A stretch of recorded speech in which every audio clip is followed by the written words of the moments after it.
DJ Rajendra पटवा।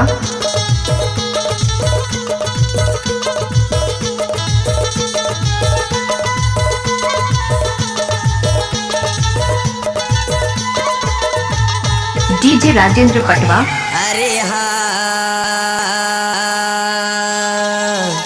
दामिनी तोरे लो घेरा मोला निकलागे। अरे हाँ दामिनी तोरे लो घेरा मोला मोला मोला मोला निकलागे। अरे हाँ दामिनी तोरे लो घेरा मोला निकलागे।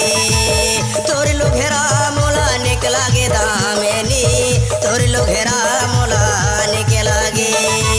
तोरे लो घेरा मोला निकलागे दामिनी तोरे लो घेरा मोला निकलागे। तोला देखे माझी वे लाल चाय, तोला देखे माझी वे लाल चाय।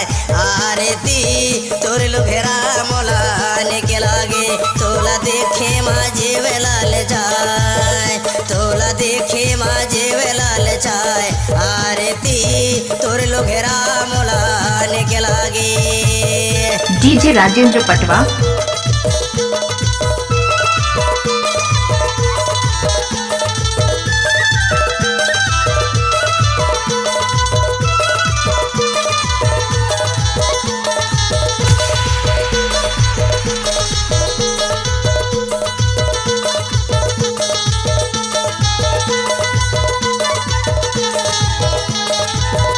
डीजे राजेंद्र पटवा।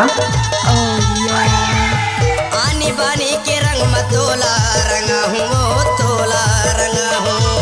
महुआ के रस भांग तोला खवा हूँ वो तोला खवा हूँ।